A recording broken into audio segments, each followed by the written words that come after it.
Hello everyone, welcome to Stampin' Grotto. Today I'm going to be showing you how to make this really simple but very striking Christmas card. You could do this with, just holiday greetings as well, not necessarily Christmas greetings. So stay tuned.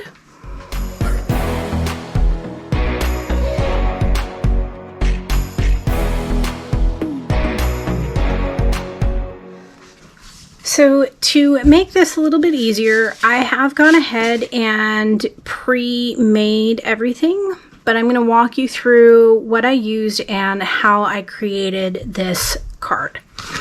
So I started with a piece of basic white cardstock. This is the thick cardstock. So this is cut to 8.5 by 5.5 and it's scored at 4 1/4. So along the 8.5 inch side, 4 1/4 to make half to get your basic card base.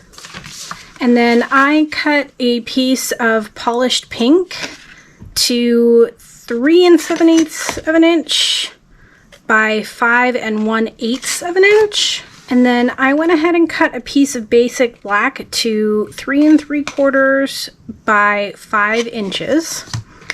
I used my little anti-static bag and I covered the whole thing, and then using this really pretty snow crystal, this is kind of like a background stamp, I covered this in my Versamark ink and stamped, and then using just the clear embossing powder, I covered it and heat set it with my heat tool, and I made sure that I brushed off enough of the anti-static bag because it's like a fine powder, so I wanted to make sure that there wasn't any left on my black cardstock when I was done.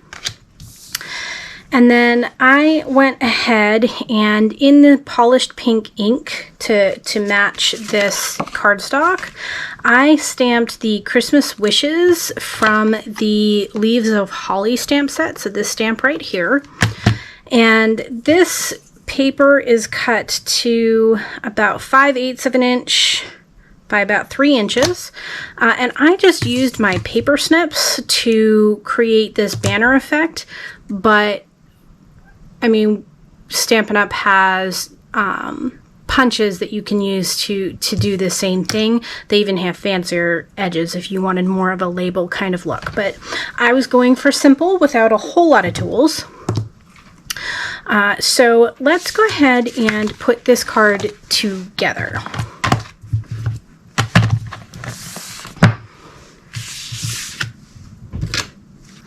So I'm just going to take some of my Stampin' Seal and I am going to just place a couple of strips on my polished pink cardstock, and then I'm going to do my best to just kind of center it, and then I'm going to do the same thing with my basic black heat embossed piece.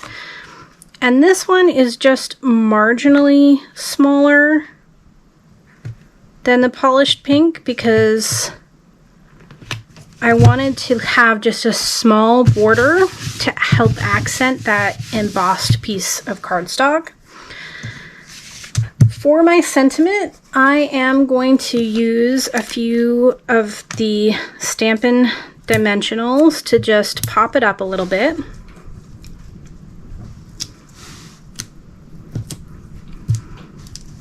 And then we're going to take those off.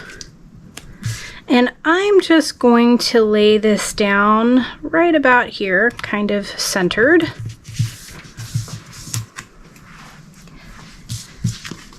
And then to finish my card, I'm going to take, these are the 2021 to 2023 in color opal rounds. And I'm going to take these ones in polished pink, and I'm just going to take a couple of these and I am just going to lay them down to help accent this snowflake.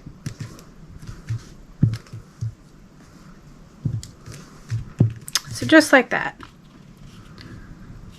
And maybe one more. Here we go. So as an addendum, after I had finished filming this, I decided that I didn't like the placements of my dots. So I went ahead and moved them all around. I did remove one of the smaller ones. I like how this turned out a lot better, and I wanted to share with you all that, you know, we all make mistakes. We all do things that we decide we don't like at the end. And I wanted to show you, I know this is a simple example, but I wanted to show you that you can, you know, move things around and play with things if you don't like them, as long as you're very, very careful. So I hope you enjoyed today's tutorial. And as always, if you are interested in seeing more, don't forget to click on that subscribe button. Thanks, everyone.